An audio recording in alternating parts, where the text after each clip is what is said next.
This morning, I came across this tweet from Bertuzzi of Capturing Christianity, where he declares that Alex O'Connor is not a philosopher.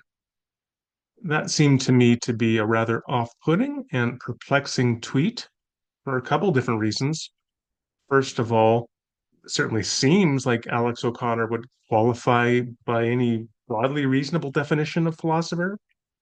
Not to say the least, he has a degree in philosophy from Oxford University, one of the world's leading research universities, and he spends his life talking about philosophical issues and arguments.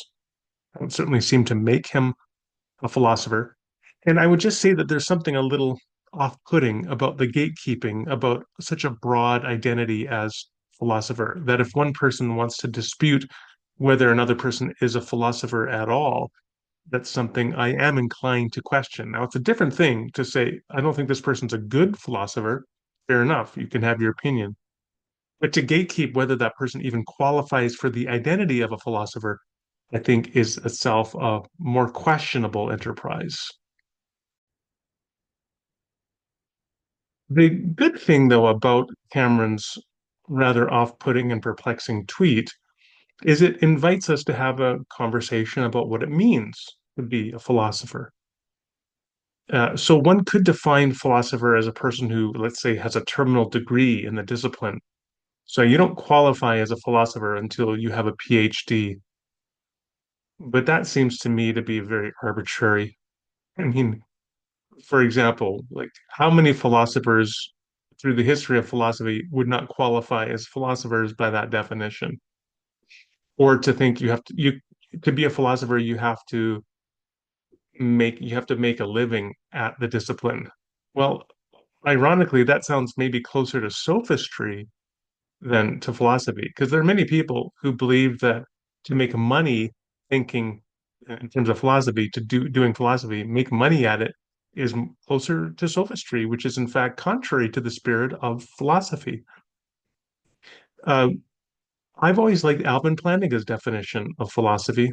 Now, the interesting thing is Alvin Plantinga is one of the premier analytic philosophers of the late 20th and early 21st century, someone who made seminal contributions in the philosophy of religion, metaphysics, and epistemology. And he had a wonderfully egalitarian, simple definition where he said philosophy is just thinking hard. For the most part, I'm pretty sympathetic with that view. You become a philosopher when you start thinking hard. I would want to add something, however, one other piece. Um, to be a, because you can think hard about all sorts of things. Like you could think hard about how to build an engine.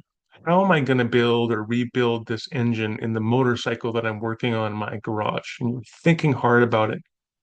Or you could be thinking hard about how am I going to get that couch from the main floor to the second floor up that spiral staircase? And you think really hard about how to get that couch up the stairs. You're not doing philosophy when you're thinking hard about getting the couch up the stairs or rebuilding the motorcycle engine.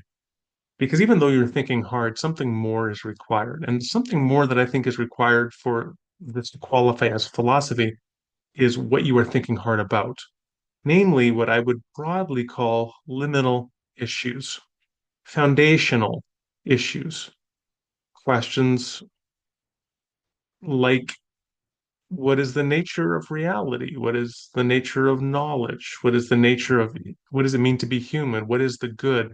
Does God exist? Those liminal, I should say, liminal questions. So, for example, if somebody says, "What time is it?" They haven't asked a philosophical question. But if they ask, "What is time?" That's a philosophical question because now you're getting into liminal questions. So that to do philosophy and thus to be a philosopher, because I think it's fair to say if you are doing philosophy, you are a philosopher, irrespective of whether you have a terminal degree, irrespective of whether you make any money at it. If you're doing it, you are that thing. And so to be a philosopher is think hard about liminal questions.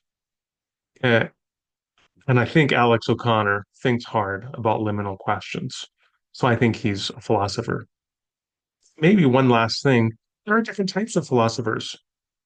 There are some philosophers who are um, new novel thinkers and they're exploring new ideas. There are philosophers who are popularizers and they introduce philosophical questions to a broader population. Some people wear both hats. And I don't think, again, that we should gatekeep about which type of philosopher is better. Do you have a special interest in thinking really hard and exploring novel new questions that nobody's thought about before? Or do you want to bring liminal questions and thinking hard about them to the broader population? Those are all different ways of doing philosophy, and you don't have to say one of them is better than the other. So let's not gatekeep. If you want to think hard about liminal questions, you are a philosopher.